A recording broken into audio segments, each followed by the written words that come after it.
네, 안녕하세요.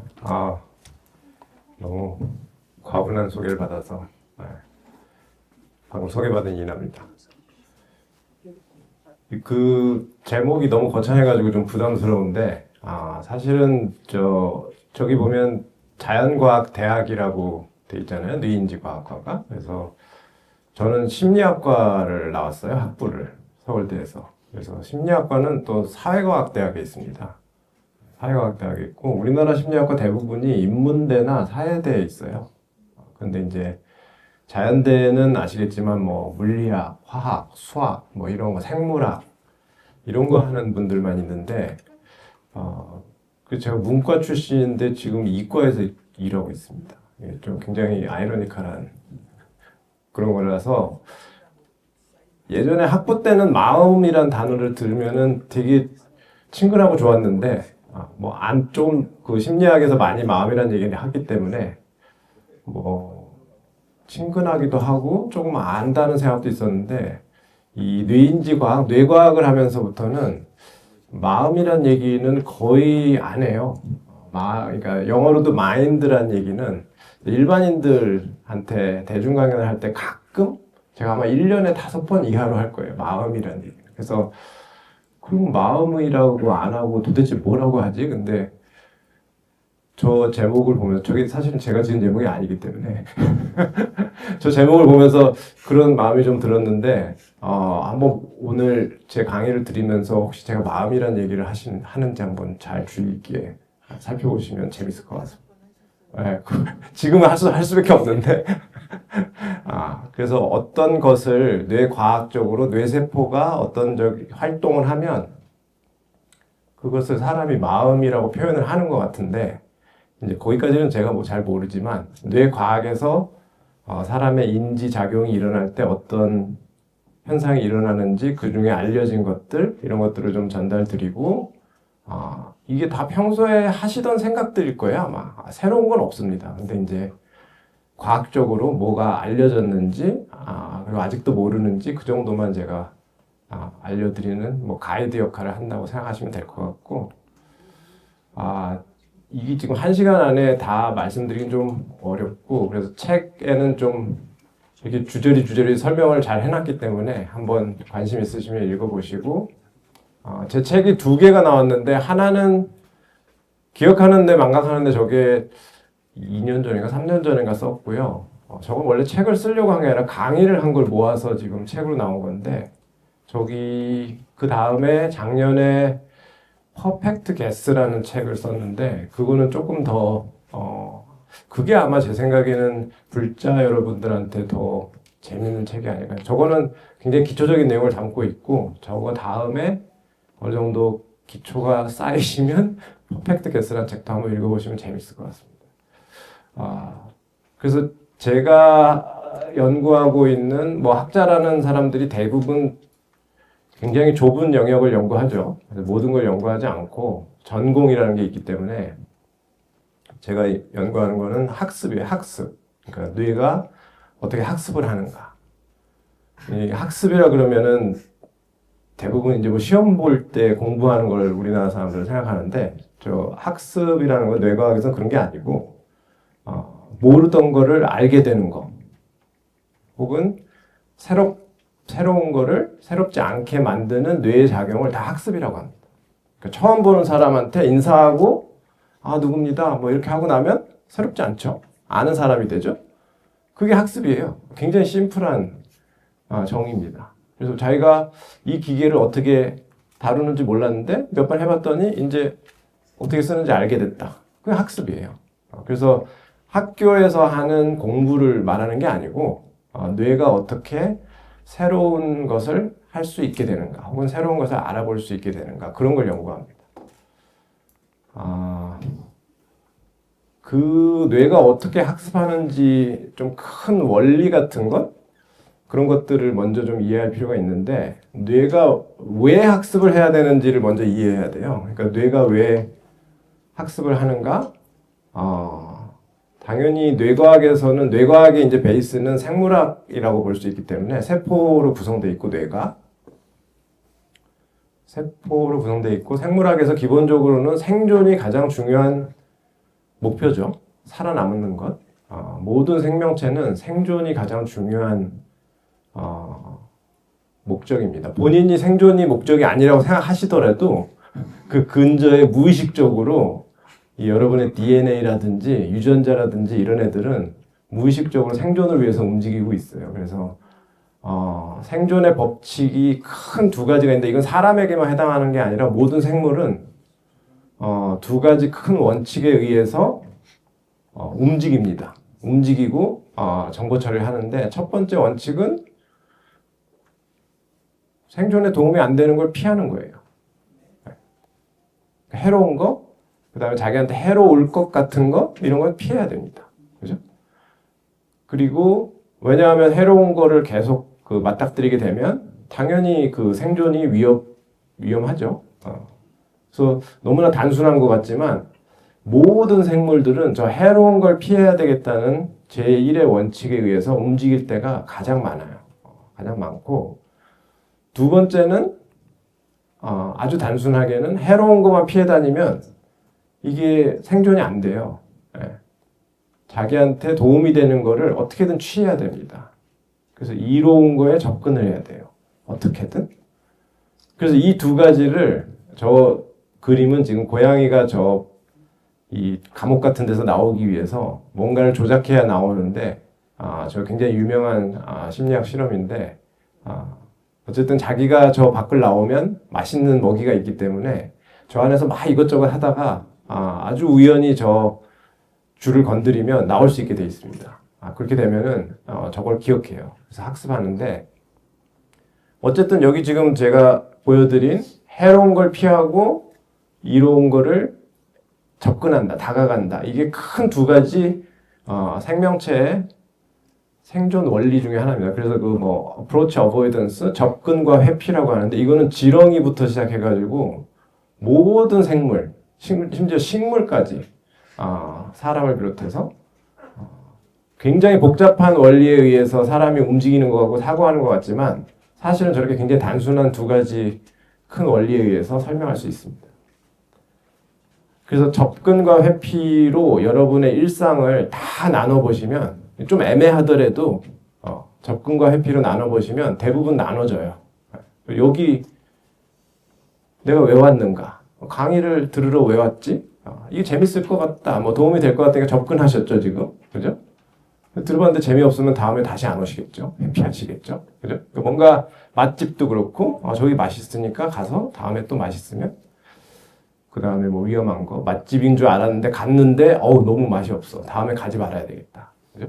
근데 하등 동물 있잖아요. 굉장히 벌레라든지 곤충이라든지 여러분의 집에서 키우는 반려동물이라든지 이런 하등 동물에 비해서 여러분 같은 고등 인지를 가진 동물이 접근과 회피를 똑같이 하는데 어디서 차이가 나는가?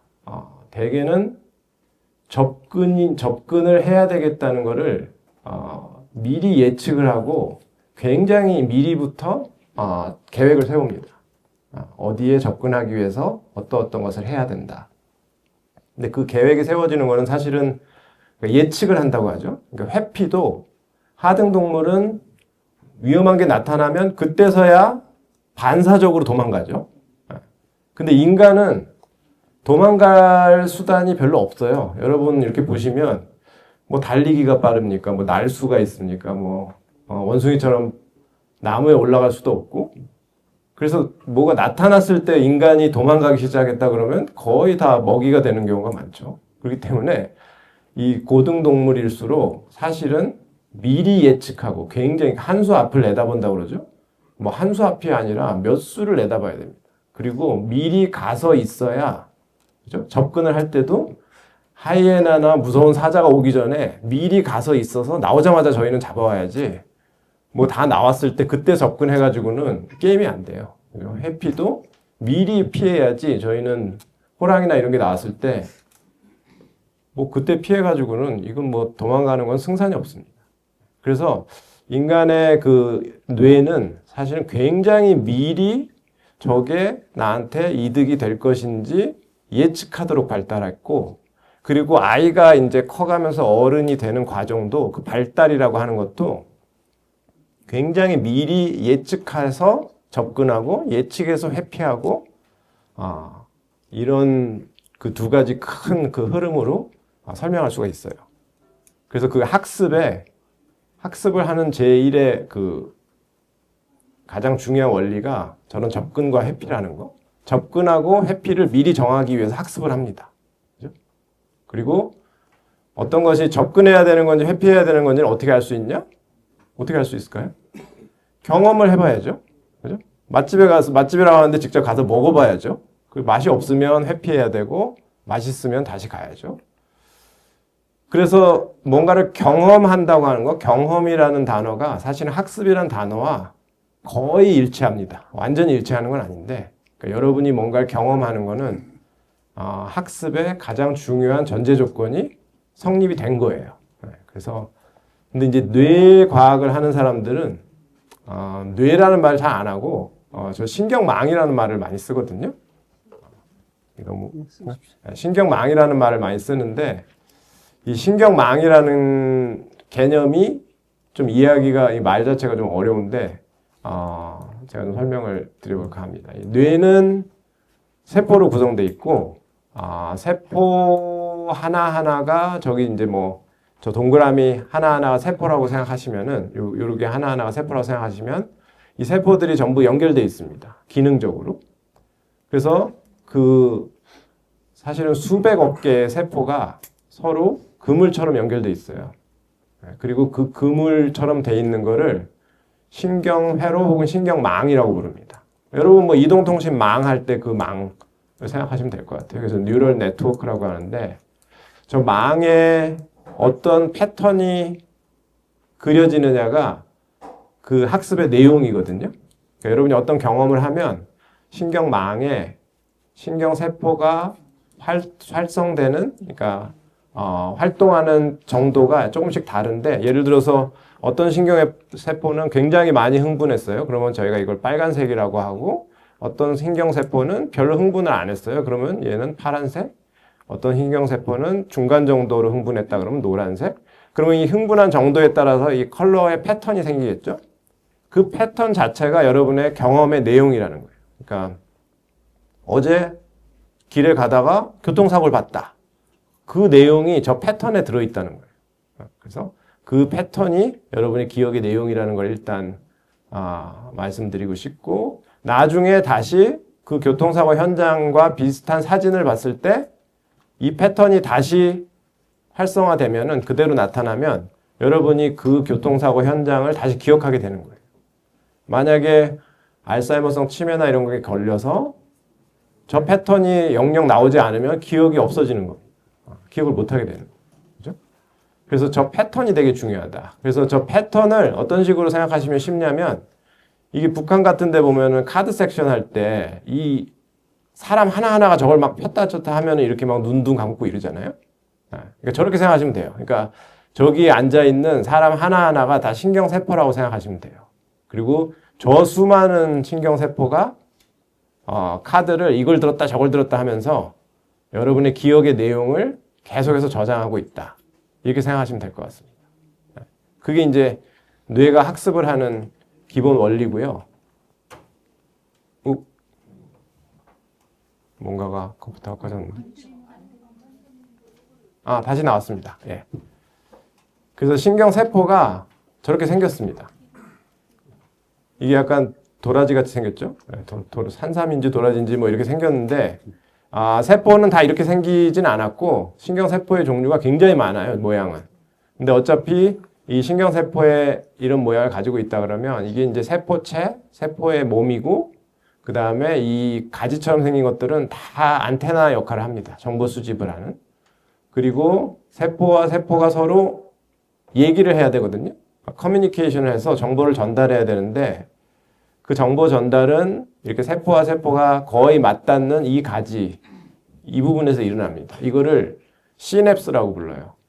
시냅스라는 말은 들어보신 적 있을 텐데, 그래서 이 A라는 세포의 가지와 B라는 세포의 가지가 서로 직접적으로 닿지는 않고 약간 떨어져 있는데, 거의 이거는 그 전자현미경으로 봐야만 보일 정도로 정말 미세하게 떨어져 있는데, 그 사이에서 이 화학 물질이 분비가 되면 여기 빨갛게 보이는 게 이제 화학 물질이거든요. 그러면 A라는 세포가 B라는 세포에게 얘기를 하고 있다 이렇게 생각하시면 될 것 같습니다. 근데 이 화학 물질의 종류와 양과 그 다음에 뭐 그런 것들에 따라서 커뮤니케이션의 내용이 달라집니다. 그래서 이 화학 물질을 신경 전달 물질이라고도 하고, 여러분이 많이 들어보신 신경 전달 물질은 아마 뭐 도파민이라든지 뭐 세로토닌이라든지 뭐 뇌에 작용하는 약들 있죠. 뭐 우울증 약이라든지 뭐 두통을 치료하는 약이라든지 뭐 이런 것들은 다 이 시냅스의 그 화학 물질의 어떤 이동 패턴을 조절하신다고 생각하시면 될 것 같아요. 그래서 아까 제가 말씀드렸던 어떤 세포는 많이 흥분하고가 무슨 얘기냐면 이 화학 물질을 굉장히 많이 분비할 때가 있어요. 그러면 그 기억은 굉장히 강하게 기억이 되고, 그 다음에 그 화학 물질이 점점 덜 분비되면 당연히 약하게 되겠죠. 그래서 그 강약을 조절하면서 기억의 패턴을 만들어낸다, 시냅스에서.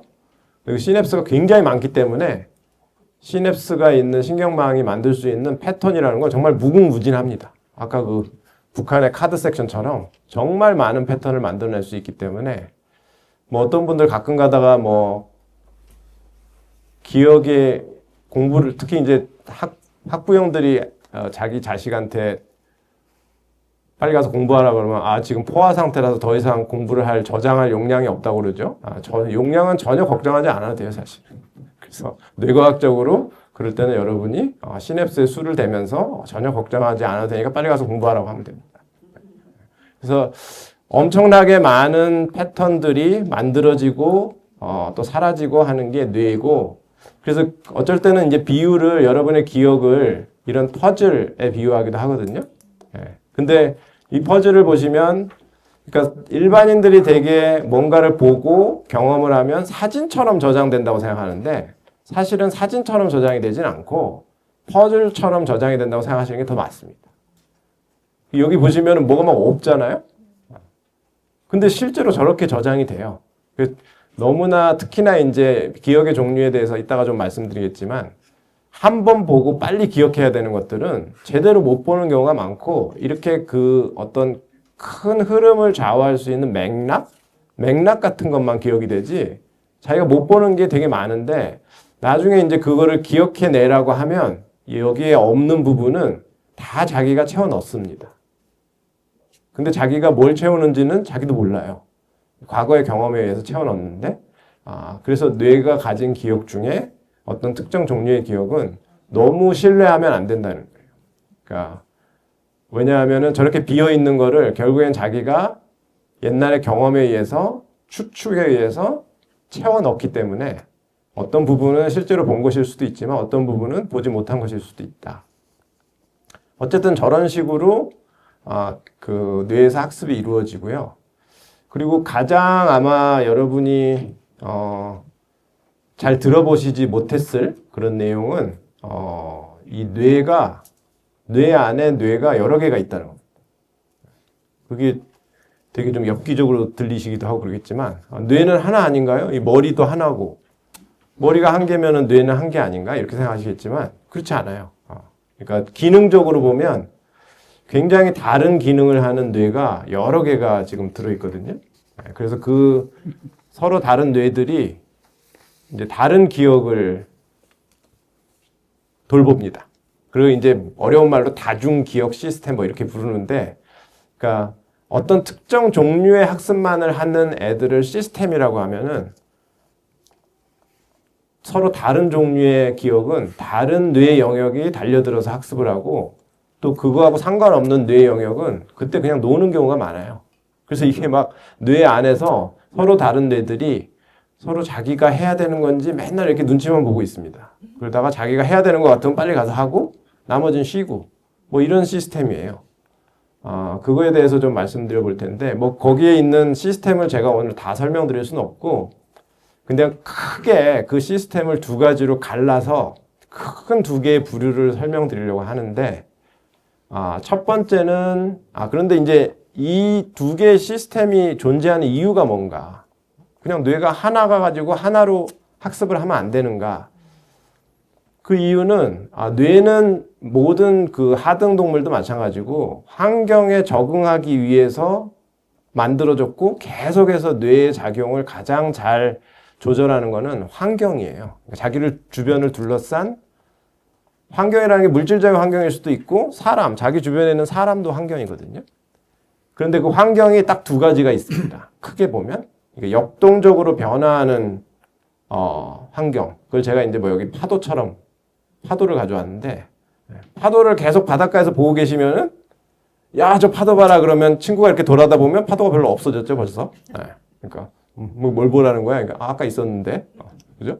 그러니까 뭔가 저렇게 계속해서 변하는 그래서 뭔가 정형화된 것을 기억하는 게 별 의미가 없는 디테일을 다 기억하는 게 의미가 없는 예측 불가한 환경이 있고요. 우리 세상에는. 그리고 여기 나온 산속의 길처럼 내일 가도 여기 길이 있을 걸로 예측이 되고 뭐 길이 어디 가겠어? 뭐 그런 것들이 있죠. 그러니까 여러분의 일상도 오늘 아침부터 지금까지 생활을 쫙 이렇게 한번 생각해 보시면 그냥 어제나 오늘이나 뭐 10년 전이나 그대로 하면 되는 것들이 여러분이 학습한 게 있습니다. 뭐 양치질하는 법, 뭐 화장실 가는 거, 샤워하는 거, 밥 먹는 거, 뭐 엘리베이터 뭐 버튼 누르는 거 이런 거 다 여러분이 학습하신 거거든요. 교통카드 대는 거 뭐. 그런 거는 별로 그렇게 변화가 없어요. 그래서 예측이 가능한데 예측이 불가능한 건 당장 이 건물을 나가서 밖에서 무슨 일이 벌어질지는 예측이 안 됩니다. 그죠? 갑자기 막 엿장수가 와서 엿을 하라고 그럴지 뭐 무슨 일이 벌어질지 몰라요. 그래서 뇌가 이런 시스템하고 서로 너무 이 상반된 기능을 해야 되기 때문에 진화의 과정에서 야, 이거 나눠서 해야 되겠다. 이거는 같이 할 수 없는 근데 지금의 이제 후반에 좀 말씀드리겠지만 AI가 사실은 이것만 할 줄 압니다. 이것만 할 줄 알고 이거는 지금의 AI는 아예 지금 그냥 할 수 없는 기능으로 알려져 있어요. 그러니까 여러분의 뇌가 AI보다 훨씬 우수하죠. 왜냐하면 이 세상의 두 가지 상반된 면을 다 다룰 수가 있기 때문에. 그래서 이 두 가지를 학습하는 여러분의 뇌 안에 어떤 시스템? 그걸 한번 제가 설명을 드려보도록 하겠습니다. 그래서 근데 이게 뭐 오늘은 계속 예측 불가만 있고 내일은 예측 가능하기만 하고 이런 게 아니고 하루 안에서도 계속해서 이게 막 번갈아서 나타난다는 거예요. 그게 되게 인공지능이 그걸 두 가지 다 할 수 없는 이유 중에 하나인데 그래서 그 역동적으로 변화하는 환경을 주로 다루는 시스템의 중심에는 해마가 있습니다. 히포캠퍼스라고. 근데 이 해마만 이 일을 하는 것은 아닌데 해마가 거의 지휘관 역할을 합니다. 그래서 해마와 같이 일하는 일련의 뇌 영역들이 있는데 이걸 이제 시스템이라고 하고 그다음에 고정돼서 변화가 없는 무언가를 학습할 때는 이제 그 기저핵이라고 하고 뭐 혹은 이 기저핵 안에 굉장히 다른 구조가 여러 개가 있는데 그중에 선조체라는 게 핵심적인 역할을 하는데 이거 다 여러분의 뇌의 굉장히 중심부에 있는 어떤 영역들이에요. 그래서 해마와 기저핵이 서로 번갈아서 일을 미룹니다. 서로에게. 이거 네가 해야 되는 것 같은데 아닌 것 같은데 네 거 같은데 쟤네들은 맨날 싸우고 그러다가 이제 기저핵이나 해마가 할 일로 완전히 판명이 되면 그때부터는 안 싸우고 서로 관심 없고 뭐 그런 존재예요. 그렇기 때문에 이 둘을 이해하는 게 사람의 행동이나 어떤 인지적인 작용을 이해하는데 되게 중요한데 이 둘을 다 잘 쓰는 사람이 사실은 지능이 높은 사람입니다. 그래서 일단은 먼저 여기서 기저핵을 이용한 변화가 없는 환경을 다루는 학습부터 좀 설명을 드리면 그런 애들이 하는 학습을 절차적 학습이라고 불러요. 왜냐하면 절차만 학습하면 되기 때문에. 절차라는 거는 순서를 얘기하는 거예요. 순서. 여러분이 그러니까 예를 들어서 여기 얘들을 몇 개 제가 가져왔는데 뭐 자전거 타는 거 배우는 거 이거 여러분의 근육을 운동은 거의 다 그래요. 이 뭐 활 쏘는 거 여러분이 골프 치시고 뭐 테니스 하시고 스키 타고 뭐 이런 것들 다 그 몸의 근육을 일정한 순서로 움직여야 됩니다. 근데 그게 잘 안 되다가 반복을 계속하면 어느 순간 돼요. 그죠? 그리고 여기 한 거는 아마 지금 세대는 알아보실 것 같은데 이거 국민체조라고 옛날에 저희 국민학교 때 엄청 했던 거거든요. 저거. 저것도 거의 무의식 중에 할 정도로 엄청 반복을 하잖아요. 그러니까 저런 게 이제 절차적 기억의 특징이고 악기 배우는 거. 그 다음에 뭐 옛날에는 주산 같은 거 했는데 저런 것도 마찬가지고. 그다음에 여러분이 할 줄 아는 것 중에 굉장히 많은 거. 젓가락질, 숟가락질, 뭐 문 여는 거, 설거지 할 때 그릇 잡는 법, 뭐 수도꼭지 트는 법, 모든 거. 그러니까 아기가 태어나서 이 세상을 배워가기 위해서 배워야 되는 절차적인 기억이라는 게 굉장히 많습니다. 이 절차적 기억의 특징은 몸의 일부를, 근육을 순서대로만 움직이면 된다. 그죠? 그러니까 그게 이제 절차라고 하는 거거든요. 근데 절차 기억의 특징은 절차 기억의 특징이자 이 선조체, 아까 말했던 기저핵의 특징이기도 한데 얘가 하는 학습을 할 때는 의식이 관여를 안 합니다. 그래서 그냥 무의식적으로 할 수가 있어요. 그게 이제 절차적 학습 중에 가장 예로 들기 좋은 건 운전이죠. 운전. 여러분 운전하실 때 초보 운전은 의식적으로 하지만 그죠? 근데 일단 절차가 완전히 머리에 입력이 되면은 그 다음부터는 운전하시면서 뭐 전화도 하고, 그죠? 뭐 딴 생각도 하고, 어쩔 때는 내가 집에 어떻게 왔지 할 정도로 누군가 운전을 한 것 같은데 자기가 했으면서 운전한 기억이 안 날 정도로 그 정도로 절차적 기억은 무의식적으로 나온다. 그래서 그리고 절차적 기억은 의식적으로 자기가 말로 기억을 가지고 있다고 남한테 보여줄 수가 없어요. 그죠? 근데 그걸 하는 여러분의 뇌 영역이 기저핵이라든지 이 소뇌라고 여러분 뒤통수 쪽에 밑에 있는 이런 애들은 세상을 보고 있다가 자기가 뭘 하는데 어떤 일정한 순서가 반복되는 것 같다. 이거 근데 아까 반복한 거 아닌가? 이대로 하지 않았나? 이 반복이 보이기 시작하면 얘들은 되게 예민해지기 시작합니다. 야, 이거 우리가 해야 되는 것 같은데? 반복이 보인다. 그러면, 그죠? 그리고 학습을 완성시키는 방법도 무한 반복밖에 없어요. 이 절차적 기억은. 그래서 그런 분야, 뭐 스포츠라든지 예능이라든지 뭐 이런 예체능이라든지 이런 데서는 반복이 굉장히 중요하죠. 그거에 반해서, 그래서 일단 절차적 기억은 자리를 잡으면 그때부터는 그냥 무의식적으로 나오는 게 이 세상에 변하지 않는 부분을 거의 무의식적으로 다뤄줍니다. 근데 서술적 기억 시스템이라는 게 있는데 이건 아까 해마를 중심으로 한 걔네들이 하는 시스템인데 이건 또 완전히 성격이 반대예요. 서술이라는 거는 자기의 기억의 내용을 말로 할 수 있기 때문에 서술적이라고 하거든요. 그래서 뭐, 오늘 아침 뭐 드셨어요? 그러면 오늘 아침에 된장국 먹었는데 말로 할 수 있잖아요. 그거에 비해서 아까 뭐 피아노를 어떻게 치는 거예요? 그러면 그걸 어떻게 말로 합니까? 보여줘야지. 그래서 절차적 기억은 퍼포먼스를 해야만 자기가 기억이 있다는 걸 보일 수가 있고 말로는 할 수가 없고 이 서술적 기억은 말로 할 수가 있다. 즉 의식적으로 자기가 액세스할 수 있는 기억이에요. 그게 이제 굉장히 다른 특징인데 그 얘가 이제 일화 기억 같은 게 있습니다. 일화 기억, 에피소딕 메모리라고 하는데 이거 뭐 맨날 여러분이 동창회 가시거나 어디 가시면 하는 게 이거예요. 그죠? 그러니까 뭐 야 너 그때 옛날에 뭐 그 중학교 때 뭐 친구들하고 놀 때 네가 나 밀어가지고 거기서 떨어져가지고 뭐 다리 부러지고 뭐 기억나냐? 그러면 기억이 날 듯 말 듯 뭐 그런 것들이 있죠. 그러니까 한 번 자기 앞에서 벌어진 어떤 일이 있죠. 그 사건, 뭐 교통사고 이제 증언하는 것도 다 그런 거죠. 법정에서 피고 그때 무슨 일이 있었는지 말씀해 보세요. 그러면 그때 저 사람이 막 나한테 와가지고 막 협박하고 막 이랬던 그 한 번 벌어진 일을 기억합니다.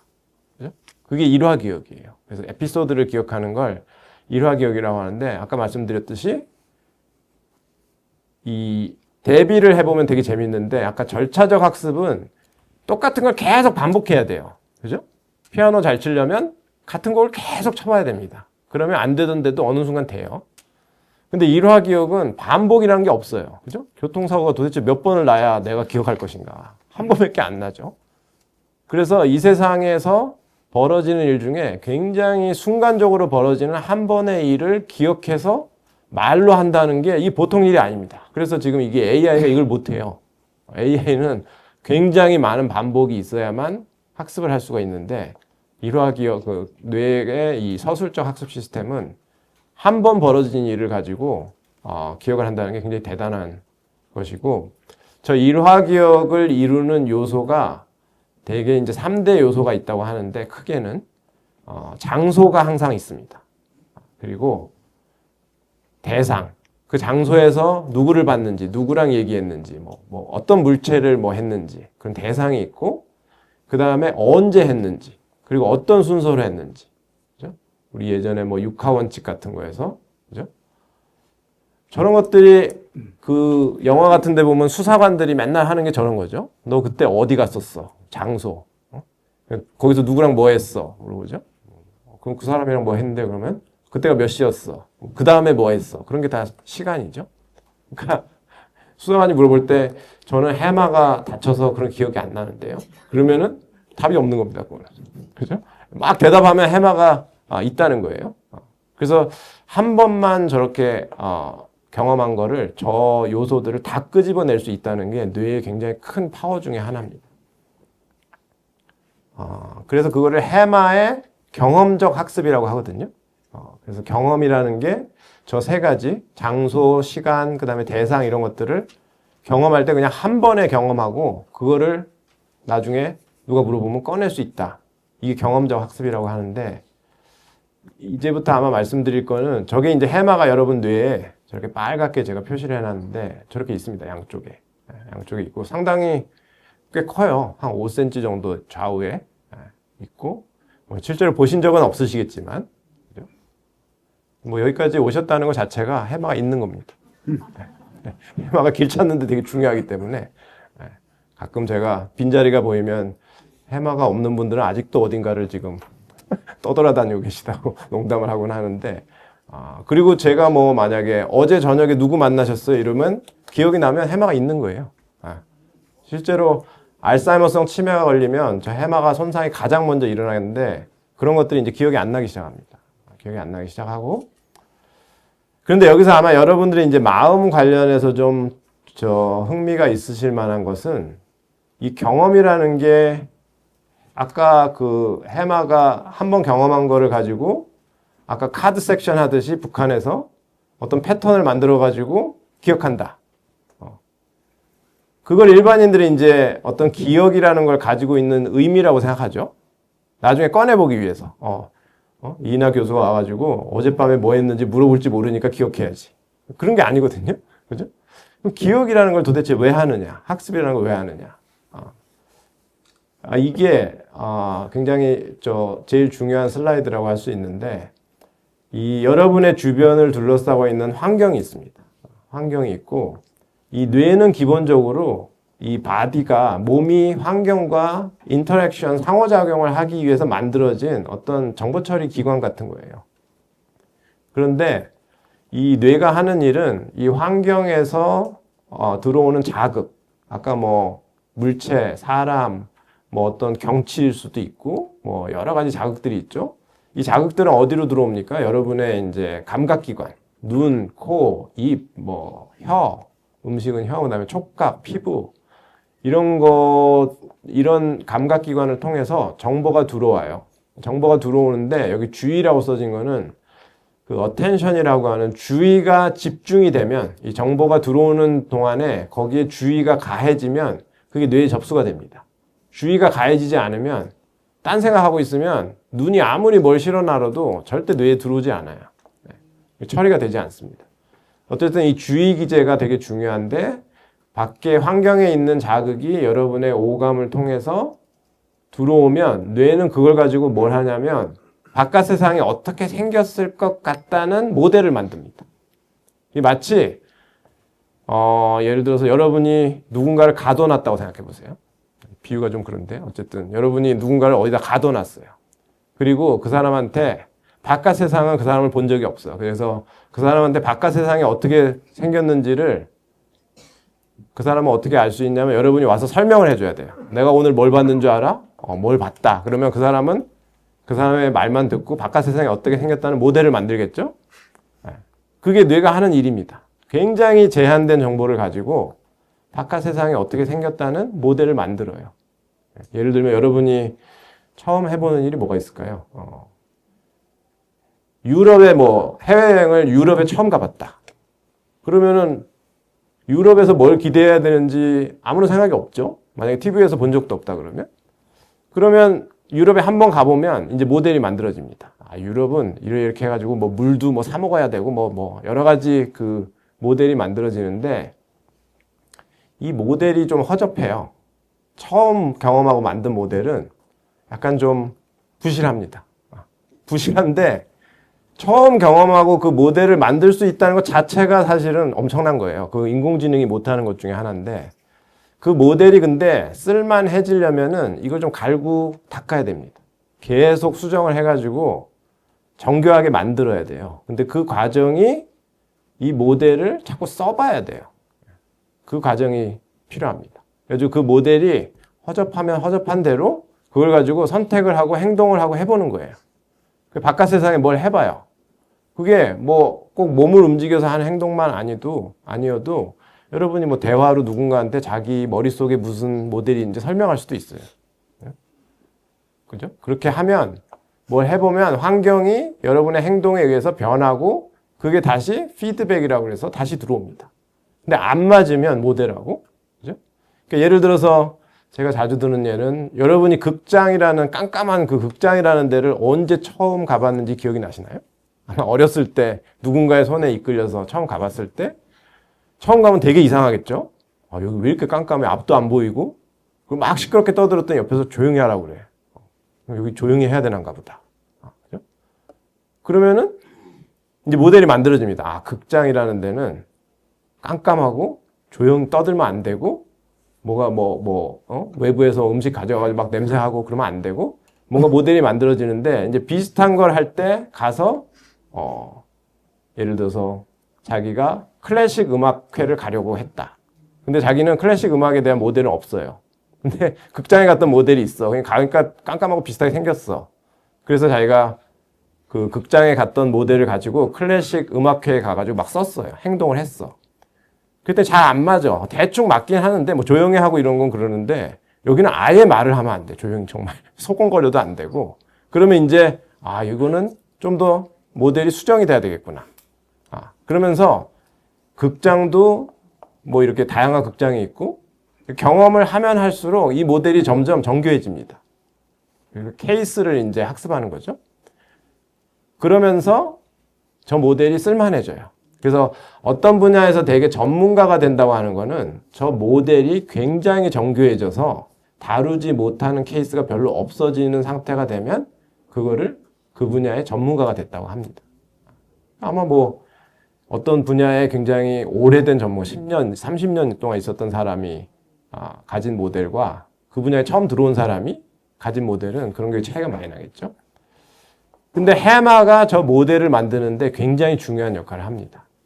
그래서 여러분이 해마가 공간 기억이 중요하다고 하는데, 즉 여러분이 어디에 있는지를 파악하고 여기서부터 광화문까지 어떻게 가야 되지? 그런 거를 계획할 때도 중요하고, 근데 그런 걸 할 때 뭐가 필요하냐면 이 공간에 대한 모델이 필요해요. 공간에 대한 모델이 필요한데 그 지도, 이제 공간에 대한 모델은 지도라고 표현하죠.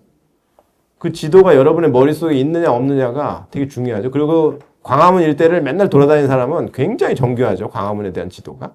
그래서 어떻게 가야 될지 굉장히 디테일하게 시뮬레이션이 가능하다는 얘기를 하는데, 일화기억도 마찬가지입니다. 저 일화기억도 해마가 아까 말씀드렸지만 누구랑 만난 기억을 하면 예를 들어서 모델이 만들어집니다. 자기가 만약에 비즈니스를 하는데 어떤 클라이언트를 만났다. 클라이언트를 처음 만나면은 뭐 어떻게 해야 될지 몰라가지고 막 우물쭈물하고 그러지만 굉장히 오랫동안 그 분야에 있었던 사람은 만나면 이런 식으로 해야 된다는 모델이 굉장히 정교하게 만들어지고, 그 사람이 이제 어떤 미팅을 준비할 때는 그 시뮬레이션이 굉장히 디테일하게 할 수가 있어요. 그래서 이 부분이 굉장히 재밌는 부분인데, 저기 상상력이라든지 시뮬레이션, 저걸 해마가 굉장히 많이 담당하거든요. 근데 상상력의 범위나 디테일, 자세함, 이런 게 경험의 디테일, 자세한 거하고 거의 일치하는 경우가 많아요. 그래서 어떤 분야에 굉장히 디테일한 경험을 가지고 있는 사람은, 그러니까 경험이 풍부한 사람이죠. 그런 사람은 상상도 굉장히 디테일하고 풍부하게 할 수가 있습니다. 경험이 별로 없는 사람은 상상도 뭐 사실은 한계가 있죠. 그게 학습을 하는 영역하고 상상을 하는 영역이 똑같기 때문이에요. 그래서 뭐 우리가 어디에 보면은 상상을 하는 뇌 영역은 뭐 따로 있는 것처럼 자꾸 얘기를 하는데 그렇지 않습니다.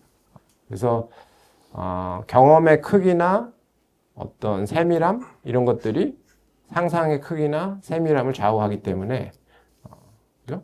그리고 저 뇌 해마가 만든 그리고 해마를 비롯한 여러 뇌가 만든 이 세상에 대한 모델이 여러분의 머릿속에 있는 가상 현실이에요. 뇌는 절대로 직접적으로 바깥 세상을 알 수는 없고 오감을 통해서 자기가 뇌 속에 만든 가상의 현실을 믿는 겁니다. 그게 되게 재밌죠? 여러분의 뇌 속에 그리고 그 가상 현실이 사람마다 경험이 다 다르기 때문에 다 다르다고 봐야 돼요. 그러니까 그게 이제 철학에서 뭐 인식론이나 이런 데서 우리가 바깥 세상을 어떻게 알 수 있는가? 바깥 세상은 절대 모른다. 죽었다 깨어나도. 그냥 자기 머릿속에 있는 모델을 믿는 것이죠. 이거 아까 원샷 학습은 했고 그래서 해마가 이렇게 굉장히 빠르게 자기 앞에서 벌어지는 일을 마치 스냅샷을 찍듯이 찍으면 그게 여러분이 가지고 있는 세상에 대한 어떤 거대한 모델이 있을 거 아니에요? 그 모델에 여러분이 자는 동안이나 좀 멍하게 계시는 동안 이게 스며 들어가야 됩니다. 가지고 오늘 뭘 봤는데 이거는 내가 아는 것 모델에 여기다 껴넣어야 되겠다. 아까 그 퍼즐 맞추듯이 저거 이제 응고화 과정이라고 하는데 저 과정이 일어나지 않으면 그냥 다 날아가 버리는 경우가 많아요. 해마가 하는 거예요. 그러니까 해마가 여러분이 아침에 딱 눈을 뜨면 그때부터 일어난 일을 다 그냥 동영상을 찍듯이 기록을 하거든요. 다 기록됩니다. 다 기록되는데 어느 순간까지만 동영상이 저장돼 있다가 마치 여러분 그 차의 블랙박스에 그 메모리 카드가 한계가 있잖아요. 그래서 계속해서 리코딩을 하면 이전 걸 지워버리잖아요. 그거하고 비슷해요. 그래서 여러분의 해마가 기록한 모든 순간적인 사건들은 망각이 그냥 그대로 놔두면 다 망각된다. 근데 망각되지 않는 건 뭐냐면 누군가 물어봐 주면 제가 오늘 아침에 뭐 드셨어요 하면은 그 기억은 살아남는 거예요. 이제 오늘 아침에 된장국 먹은 기억. 근데 아무도 안 물어봐 주면은 그 기억은 이제 날아가고 그죠? 그래서 일주일 전에 뭐 드셨어요? 그러면 기억이 안 나는 게 정상이에요. 일주일 전에 아침에 된장국 먹었죠. 그분은 아마 매일 아침 된장국을 먹기 때문에 된장국이라고 대답할 가능성도 있고. 그래서 해마가 계속 기록하면서 거기다 이제 꼬리표를 붙이는데 누군가 물어봐 주거나 아니면 자기가 중요해서 꺼낼 일이 있었거나 매일 일기를 쓰는 사람이 있다 그러면 거의 모든 정보에 다 꼬리표가 붙겠죠. 왜냐하면 꺼내봤으니까. 그러니까 꺼내본 거, 액세스한 거는 다 기억이 됩니다. 그죠? 그러니까 그만큼 해마는 그냥 필요하면 내가 기억해주고 필요하지 않으면 다 망각시킨다. 그러니까 뇌는 여러분의 그 에너지, 그러니까 여러분이 음식으로 섭취하는 에너지의 전체 이 몸에서 4분의 1을, 25%를 뇌가 다 씁니다. 혼자서. 그러니까 그 사이즈는 요만한 게 엄청난 에너지를 쓰는 거예요. 그렇기 때문에 에너지를 어떻게든 안 쓰려고 노력하는 그 기관 중에 하나인데 세포들은 대부분 그래요. 효율적으로 쓰려고 그러고 필요한 곳에만 에너지를 쓰지 필요하지 않은 곳에 에너지를 쓰지 않으려는 경향이 아주 강한 기관인데 그래서 아무도 안 물어봐 준다. 뭐 꺼낼 일도 없어. 그런 걸 컴퓨터의 하드드라이브처럼 저장하지는 않습니다. 그냥 망각시켜요. 그래서 망각이라는 게 아주 적극적인 프로세스다. 이게 뭐 그 기억을 그냥 오래되면 그냥 무슨 사라지고 이러는 개념이 아니고 적극적으로 망각시킵니다. 그래야 쓸데없는 걸 계속 담고 있으면 에너지가 들고 그게 나중에 의사결정을 할 때 방해가 돼요. 그렇기 때문에 그런 특성을 가지고 있고 또 기억이 재구성되는 특성이 있어요. 그러니까 아까 퍼즐 피스처럼 일반인들이 되게 이제 일화기억이 해마에서 나올 때 사진을 이렇게 서랍에서 꺼내서 보는 것처럼 혹은 핸드폰에서 사진을 다시 보는 것처럼 온전한 형태로 나온다고 생각하는데 그렇지가 않거든요, 사실은. 그러니까 퍼즐 그 조각을 맞추는 것처럼 다시 맞춰야 됩니다. 그렇게 나오는 게 이 해마의 서술적 기억의 특징이라서 근데 저 재구성되는 과정에서 제가 저기 X자 표시해 놓은 이런 데는 기억이 안 나요. 기억이 안 나면 그냥 메꿉니다. 메꿔서 아주 자연스럽게 기억하는 것처럼 얘기를 해요. 그래서 일화 기억을 누군가가 너무 매끄럽게 오래전 일을 얘기하면 의심을 해보셔야 돼요. 그러니까 너무 매끄럽게 하면 그 중에 한 30%만 기억나고 70%는 다 이제 본인의 각색에 의해서 아주 매끄럽게 되는 경우가 많아요. 그리고 그런 특성 때문에 이런 퍼즐 피스를 없는 거는 막 끼워 넣는 이런 특성 때문에 기억의 오류가 많이 일어나죠. 그래서 자기가 잘 모르는, 기억이 안 나는 것도 막 끼워 맞추다 보면은 이제 일반화라는 게 이루어지고, 그걸 이제, 뇌인지과학에서는 패턴 완성이라고 부르는데, 이게 데자부 현상 같은 것도 그런 식으로 설명하는 경우도 있죠. 데자부라는 게 미국에 자기가 처음 와봤어요. 미국에 처음 와봤어, 평생. 근데 미국에서 어디를 봤는데, 이거 예전에 어디 여기 와본 것 같은데? 그런 생각이 든다. 미국에 처음 와봤는데 봤을 리가 없잖아요. 근데도 불구하고 어디서 본 것 같다. 그런 기분이 드는 걸 데자부라고 하거든요. 그래서 아까 기억이 패턴으로 저장된다고 했는데 그 패턴이 우연히 굉장히 일치하는 경우를 딱 보게 되면 자기가 기억을 가지고 있다고 착각을 하는 경우가 있습니다. 그리고 아까 말씀드렸던 이 재구성해서 꺼내는 거, 이거를 너무 많이 하시면 기억이 꺼낼 때마다 재구성되는데 이런 것들이 막 채워진 게 다시 오리지널 기억을 덮었어요. 그러면은 자기가 진짜로 기억한다고 믿게 되는 경우가 많습니다. 그래서 해마가 하는 기억은 조심해서 해석할 필요가 있어요. 세상에 대한 기억이 아주 정확하지는 않다. 그리고 뭐 이 직교화라는 거는 아까 말씀드렸던 거에 반대죠. 그러니까 비슷하게 보이는 거는 자기가 가지고 있던 기억이라고 생각하는 게 맞지만 이 패턴이 너무 다르면 어느 순간부터는 요건 내가 가지고 있지 않은 기억이다라고 분리를 해줘야 되는데 또 이게 안 되는 분들이 있어요. 이게 안 되는 분들이 그래서 이 패턴 완성과 패턴 분리의 패턴 구분의 경계를 밸런스를 아주 잘 잡고 있는 뇌가 기억을 잘 활용하는 뇌고, 근데 대부분 보면은 패턴 구분 쪽으로 더 특화되신 분들이 있고 다 다르다고 그래. 학습한 거하고 비슷한데도 불구하고 다 새롭다고 그러고, 또 어떤 분들은 패턴 완성 쪽으로 기울어지신 분들은 다 아는 거라고 그래요. 이거 예전에 다 해본 거라고 그래. 그러니까 그런 것들이 이제 나중에 뭐 꼰대 논쟁 이런 거 할 때 제가 주로 그래서 해마가 그런 모델을 만드는 데 굉장히 중요합니다. 그리고 모델을 만드는 방법은 경험을 해보는 수밖에 없어요. 그리고 그 모델이 공간에 대한 거면 이제 인지 지도라고 합니다. 커그니티브 맵. 그래서 해마 내에 실제로 2014년에 노벨상이 저기서 나왔거든요. 존 오키프라는 분이 해마 내에 세포가 이 공간의 특정 영역에 갈 때만 활동을 하는 세포를 찾아서 그걸 장소세포라고 이름 붙였어요. 그래서 그 세포는 장소를 알아본다. 그래가지고 장소세포라고 하는데 그 장소세포 몇 개가 모이면 그 공간에 대한 모델이 만들어집니다. 그래서 여러분이 이 종로를 처음 와봐도 종로 몇 번 돌아다니면 오늘 한 1시간만 줄 테니까 종로를 익히세요. 그러면 대충 돌아다니시겠죠? 그러면 종로에 대충 맵이 만들어집니다. 근데 그게 뭐 그 종로에 사시는 분처럼 그렇게 디테일하게 돌아다닐 만한 맵은 아니지만 그래도 대충 쓸만한 맵이 만들어져요. 그게 이제 해마의 능력이고, 요즘에 보니까 해마가 이 새롭게 알아낸 게 이 공간에 대한 지도만 만드는 게 아니고 사람 사이의 지도를 해마가 또 만들어요.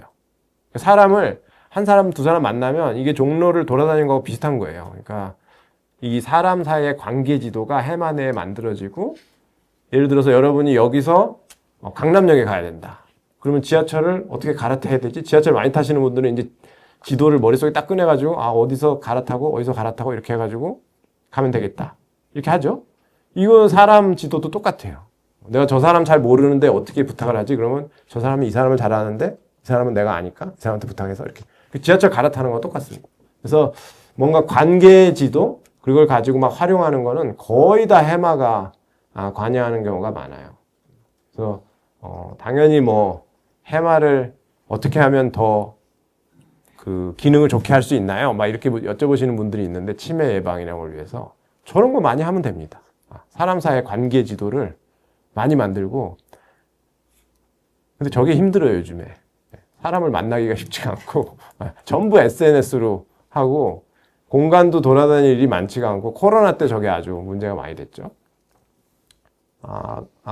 여기까지가 제 책에 이제 기억하는 뇌, 망각하는 뇌에 있는 내용이고, 사실은 이제 여기서 스탑을 해야 되는데, 그 다음에 그 정도 이제, 알고 계시면, 저 퍼펙트 게스라는 책은 그 해마에 대해서만 집중적으로 설명한 책이에요.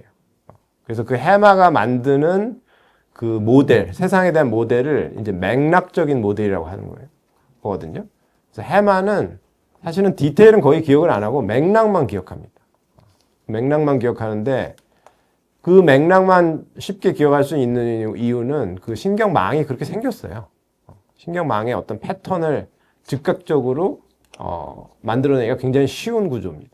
그래서 그 패턴이 맥락이 되고 이 세상에 있는 환경에 있는 그 자극들이 전부 다 저런 뜨개 실이라고 생각하시면 저 뜨개 실을 어떤 식으로 떠가지고 어떤 패턴을 만드느냐는 다 해마가 하는 겁니다. 해마나 그 일련에 관련된 영역들이 하는 거예요. 그래서 저 패턴이 어떻게 만들어지느냐에 따라서 이제 기억의 내용이 되는 것이죠. 그래서 그 모델이 아까 인지적인 모델이 만들어진다 그러는데 그러니까 기억이 과거의 것을 꺼내기 위해서 있는 것은 아니거든요. 그게 일반인들이 이제 생각하는 기억의 의미고 옛날 일을 기억하기 위해서 기억이 있다고 생각하시죠? 그렇지 않습니다. 그러니까 뇌인지 과학적으로 보면 생존이라는 아까 큰 화두의 측면에서 보면 기억은 과거의 거를 꺼내기 위해서 있는 게 아니고 그거에 의해서 경험에 의해서 과거의 경험에 의해서 만들어진 모델을 활용해서 미래에 벌어지는 일을 어떻게 할지를 결정하기 위해서 있는 거예요. 그러니까 미래를 위해서 있는 거거든요. 그래서 뇌가 가진 강력한 경향성 중에 하나가 자기가 본 것, 자기가 경험한 걸 가지고 애매한 게 나타나면 그걸 가지고 guess를 합니다. 추측을 해요. 그래서 여러분들이 이런 걸 할 수 있는 거예요. 그렇죠? 그러니까 이게 말로 보이시죠? 그렇죠? 정확히 말하면 말일 수가 없어요. 이게 뒤에도 좀 이상하게 생겼고, 근데 그렇죠? 이런 것도 토끼로 보이시죠? 이런 거 인공지능은 토끼로 안 봅니다. 그렇죠? 근데 여러분은 여러분의 뇌가 뭔가를 자기가 아는 것으로 해석하고 싶은 강력한 예측 욕구를 가지고 있기 때문에 그거를 이제 예측, 뇌가 하는 맥락적인 예측이라고 부르는 거예요. 그래서 대충 패턴이 맞으면 뇌는 그냥 예측을 그렇게 하는 거예요. 네, 그런 특성을 가지고 있고 이런 것도 마찬가지고 그래서 이 세상에 있는 자극이 굉장히 애매한 것들이 많거든요. 사실은 이게 인공지능과 뇌가 다루는 세상의 가장 큰 차이점인데 인공지능이 다루는 빅데이터는 이미 데이터화된 것이기 때문에 애매한 게 별로 없습니다. 근데 뇌가 다루는 자극들은 애매한 게 많아요. 그렇기 때문에 애매한 게 나올 때는 여러분이 시험에서 어떻게 해야 되죠? 때려 맞춰야 됩니다. 그죠? 찍어야 됩니다. 그러니까 뇌는 찍기에 아주 달인이라고 보시면 돼요. 근데 찍는 게 아무 맥락 없이 찍는 게 아니고 굉장히 강력한 맥락을 가지고 과거에 이렇게 하면은 맞았다는 그런 경향성을 가지고 찍기 때문에 잘 맞는 거예요. 그래서 애매한 걸 해소하기 위해서 여러분의 경험이라는 게 만들어지는 거고 그리고 또 예측을 하기 위해서 그러니까 아까 말씀드렸듯이 생존을 위해서는 미리 예측해야 됩니다.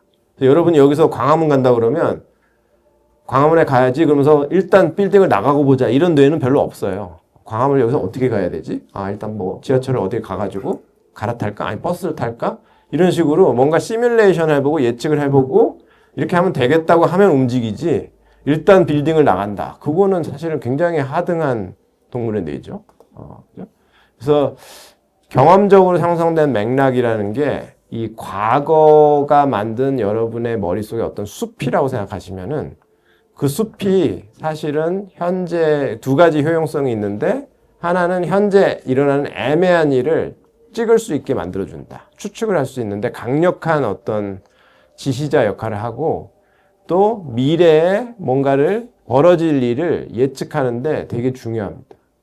그래서 여러분의 뇌가 사실은 그 인공지능에 비해서 그러니까 인공지능의 지금 생성형 AI 같은 경우 챗 GPT나 여러분이 많이 들어보신 걔네들은 전 세계에 있는 그 디지털화된 문서는 거의 다 읽었다고 보면 되거든요. 책이란 책이면 뭐 잡지부터 해가지고. 근데 여러분의 뇌가 그걸 다 읽을 수는 없어요. 그건 불가능하고. 예, 근데 여러분의 뇌가 그러면 성능이 떨어지느냐? 절대 그렇지 않거든요. 그 이유가, 여기 어디, 시뮬레이션에 관한 얘기가, 미래 예측. 저건 꼰대 얘기 있다가 질문이 있으시면 제가. 그러니까 여러분의 뇌가 인공지능보다 우수한 이유는 여러분은 뭘 하나 겪으면 경험을 하면 그게 하나의 경험이죠.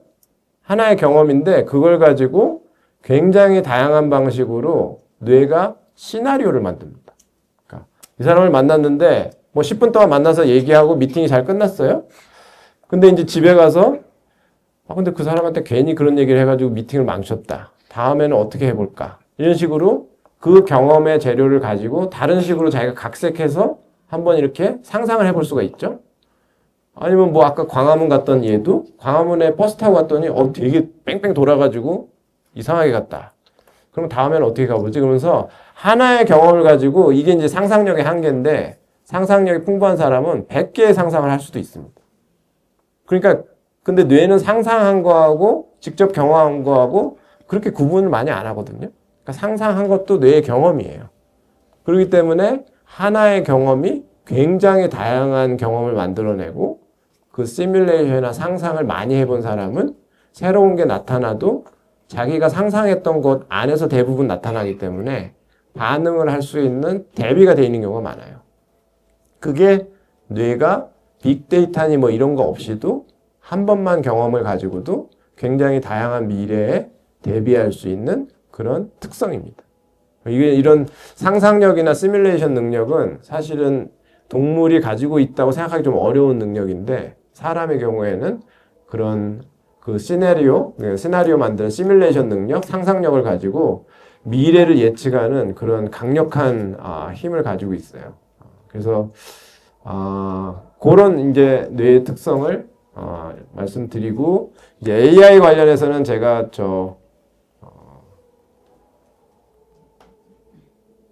요거는 자기가 가지고 있는 자기 머릿속의 맥락과 그러니까 모델과 다른 사람은 또 다른 성장 과정을 거쳤겠죠. 다른 일을 많이 겪었고 이 모델이 서로 다른 게 정상입니다, 사실. 근데 이 맥락과 이 모델이 서로 조정이 되려면 이 인터랙션이 필요해요. 경험, 아까 말씀드렸던 그 모델이 조정되는 과정? 근데 이 과정이 너무나 자연스럽게 지금까지는 되어 왔는데, 이 AI가 추천을 많이 하는 알고리즘이 발달하면서 여기가 이제 끊기기 시작했습니다. 그러니까 이게 사람과 사람이 인터랙션을 하는 게 아니고, 얘가 그 AI 추천 시스템하고 인터랙션을 해요. 그래서 이 맥락 A를 계속 확증 편향이라고 하죠. 이게 맞는 거야. 뭐 저런 거 볼 필요 없어. 이거만 계속 보여줍니다. 그러면은 아까 모델이 잘 들어맞으면 계속 유지한다고 그랬죠. 뭐 조정할 필요 없이. 그렇게 되면서 이제 굉장히 극단적으로 정치적으로도 되고 자기가 믿는 세상이 다라고 생각하고 굉장히 편협하게 되기 시작하는 게 이제 지금의 아주 그 안타까운 상황이라고 할 수 있고, 여러분이 아시는 그 AI가 빛나는 부분은 여러분의 아까 그 절차적 시스템을 담당하는 선조체나 이런 거는 AI가 잘한다고 보시면 돼요. 이 공장의 기계들, 그 로봇들이죠? 이 로봇들은 이 변화가 없는 환경, 공장에 무슨 변화가 있겠어요? 자기가 맨날 하던 일을 하면 되죠. 이런 환경에서는 아주 기가 막히게 사람을 대체할 수 있을 겁니다. 그리고 누군가가 사람이 이런 일을 지금 하고 있다면은 빨리 다른 일을 교육받는 게 좋아요. 왜냐하면 이거 AI가 다 할 거기 때문에 앞으로도. 그러니까 여러분의 직업이나 어떤 생활에 기계적으로 그냥 비가 오나 눈이 오나 하면 되는 일들은 다 AI가 하게 될 겁니다. 지금 AI가 훨씬 더 잘하기 때문에. 그런데 AI가 못하는 것은 이런 거예요. 그러니까 이 가사 로봇 같은 거. 지금 뭐 로봇이 굉장히 많이 발전하고는 있지만 여러분의 주방에서 벌어지는 일들이 굉장히 정형화되어 있는 것 같지만 그렇지 않아요. 굉장히 예측 불가능한 일도 많이 벌어지고, 그죠? 뭐 세탁 로봇이 나왔다. 세탁 로봇이 공장에서는 세탁하는 법만 배우면 되는 것 같지만 집에 애들이 있으면 얘들이 막 세탁 바구니에다 이상한 걸 넣습니다. 뭐 돌발 상황이 많이 발생해요. 그러니까 저 가정이라는 거, 사람이 있는 곳은 돌발 상황이 많이 발생하고 변화가 있으면은 바로 그걸 배워가지고 해마처럼 써야 되기 때문에 지금 AI가 세상에 나와서 여러분 곁에서 여러분을 막 도와주려면 저렇게 한 번만 경험하고도 그걸 가지고 바로 깨달아가지고 바로 써먹을 수 있어야 되는데 그게 안 돼요. 그렇기 때문에 무슨 일이 벌어지면 저 로봇이 공장에 들어갔다 나와야 되겠죠, 다시. 그런 식으로 해야 돼서 여러분의 뇌가 AI하고 지금의 AI하고 다른 점은 저런 점이 있다. 그 정도 말씀드리고 싶고 끝내는 말로 이 인공지능이 나오면서 되게 사람한테 도움이 된 한 가지는 사람들이 이게 지능이 뭔가에 대해서 고민을 많이 안 해봤거든요. 근데 인공으로 지능이라는 게 나오니까 그러면 자연적인 지능이 뭔지에 대해서 고민을 많이 시작했어요. 그래서 여러분도 아마 지능이 뭐냐고 제가 여쭤보면 굉장히 다양한 답을 하실 텐데 그래서 AI가 처음 나왔을 때 기계학습이 발전하기 시작했을 때 여러 가지 논쟁이 새가 이렇게 날잖아요. 새가 나는 건 자연지능인데 인공지능이 꼭 자연적인 지능을 닮을 필요는 없다. 뇌를 닮은 필요는 없다는 거죠. 그래서 인공지능이 뭐 날기만 하면 되지 이렇게 비행기처럼 꼭 새처럼 날아야 되느냐. 날기만 하면 되지. 그렇게 토론이 많이 벌어졌거든요. 여러분은 어떻게 생각하시나요? 날기만 하면은 이 지능과 이 지능이 같다고 볼 수 있는가? 근데 그거는 약간 좀 하나만 알고 둘은 모르는 얘기인데 새는 사실은 나는 목적이 있습니다. 새가 왜 날까요? 생존하기 위해서, 먹이도 하고 뭐 피하기 위해서, 그죠? 여기 지금 비디오가 있는데 그래서 자연지능의 목적은 꼭 나는 거를 비유했지만 자연지능의 목적은 그저 나는 게 아니고 굉장히 다양한 상황에서 나는 거예요. 그리고 그 다양한 상황이라는 게 예측 불가능한 경우도 있어요. 그런데도 불구하고 어떻게든 날아서 자기 먹이를 캐치하고 이러는 게 자연지능의 특성입니다. 그리고 쟤네들은 지금의 빅데이터에 의해서 학습된 기계학습 인공지능처럼 그거를 무슨 뭐 천년만년 배운 적도 없어요. 그런데 몇 번만 해보면 그걸 할 수 있다는 것 자체. 그래서 변화에 대한 적응력 측면에서 굉장히 우수한 어떻게 말하면 기계라고 볼 수 있다. 그런 점이 인공지능과의 큰 차이점입니다. 예, 그래서 맥락 사람들이 생각하는 세상이라는 게 자기가 본 맥락에 대해서 한정된다. 그래서 맥락을 기억하고 그걸 가지고 추측하고 그걸 가지고 자기가 아는 세상이라고 이야기하고 그렇기 때문에 그런 특성에 대해서 오늘 좀 말씀을 드렸습니다. 감사합니다. 예.